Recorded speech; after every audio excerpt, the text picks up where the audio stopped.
Jun, nandiyan na. Oh. Ang galing ng radar. Wala si Doc, Sermon.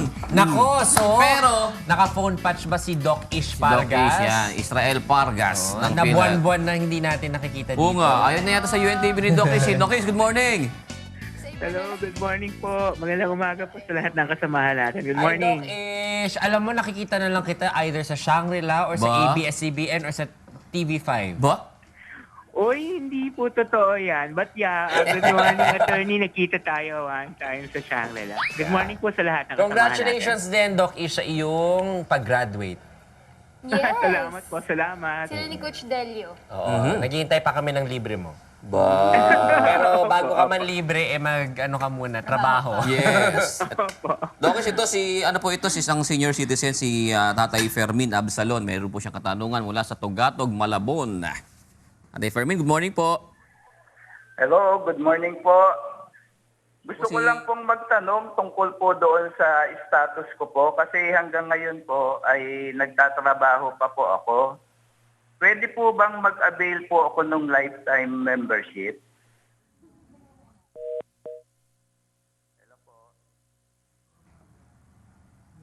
Naku, mukhang naputol yung linya ni Doc Ish, ha? Lalabas pala siya ay 62 years old. May trabaho naman daw po siya. Ang tanong niya kung pwede pa rin ba siyang mag-ano sa senior citizen ng PhilHealth. Kung magiging libre po ba yun sa kanya. Pwede. Yan. Automatic. Sa senior trabaho o wala. Kaya lang, ang sabi yan yata, naalala ko yung sabi ni Mon, kapag nagtatrabaho ka po, tatay, pwede ka pang magkaroon ng dependent. No? Pero kapag sa senior citizen Wala. ka na, wala na. Siya na lang so, talaga. kung kaya nyo naman daw po pa na i-continue yung pagko-contribute sa pagtatrabaho po ninyo, at constant naman kayo nagtatrabaho, continue nyo po yun para pati yung mga dependents ninyo ay maka-avail ng PhilHealth benefits. Hindi na kasi Doc Ish. Naalala ko lang ha, ewan Hindi, ko, alam ko, sana, last na sabi niya, okay daw, dependent pa rin daw yung mga... yung senior Oo. citizen. Din ang memory Tanong mo, natin Kalia. mamaya. Last week lang yun eh. Last week lang yun. Nandito tayo. Nakakonect na yan. Ayan na, Doc Yan, Ish, Doc Doc Ish. Ish. Tama ba mali ang sinasabi ko? Hello? Yes, hello? Doc Ish, sige, go. Opo, hello. Ganito po yun. Lahat pa rin po, hello? Yes. Lahat pa rin po, meron pa rin tayong qualified dependent, no? So kung ikaw ay senior citizen o kung hindi man, kung ikaw ay principal member at meron tayong mga qualified dependents, may i-declare pa rin po natin yon. However, gusto ko lang iklaro pagdating sa senior citizen, no? Meron po tayong lifetime member. Ito yung mga nag-retire na at the age of retirement at naka-reach ng 120 months of contribution. So sila ay forever member ng PhilHealth. Kung may qualified dependent, makakagamit pa rin po. Meron namang mga senior citizen na currently are employed pa, Yes. hindi pa retired. Katulad ni Tatay Fermin. Katulad ni Tatay. So patuloy pa rin po siyang magbabayad. Ang kanya pong mga anak, kung less than 20 years old at may qualified dependent pa, pwede rin pa pong i-declare.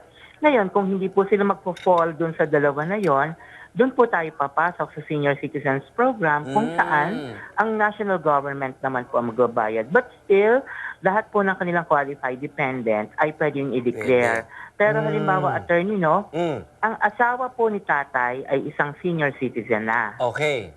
Pwede na po si nanay na magpamiyembro under the Senior Citizen Program para magkaroon siya ng sarili niyang membership. Para hindi na siya masama sa dependent. Opo, para hindi na po siya maging dependent ni tatay, meron po siyang sariling membership na under the PhilHealth doon sa Senior Citizen Program. Halimbawa naman po, si tatay mag-retire. Pero hindi po niya nakumpleto yung 120 months or 10 years of contribution. Hindi siya magko-qualify as a lifetime member, pero doon po siya ngayon mapapapasok or mag-enroll under the Senior Citizens Program ulit na national government ang magbabayad. Malinaw. No, tatay, malinaw po ba yung nasabi ni Doc Ish? Opo, malinaw po. Pero sa kasalukuyan po kasi, wala na po akong mga qualified na dependent dahil unang-una po, biyudo na rin po ako. So yung mga anak ko po, malalaki na po sila. May mga sarili na rin po silang mga sarili po nilang mga PhilHealth coverage. So kaya gusto ko lang pong malaman dahil nagtatrabaho po ako. sa kasalukuyan kung pwede po akong mag-avail ng lifetime membership. Doc Ish, ganito, kasi syempre nagko-contribute ka every month, di ba, ng mga 100 plus pesos. So pwede bang i-ano yun? Pwedeng hindi na lang siya mag-contribute nun at mag-lifetime member na lang siya?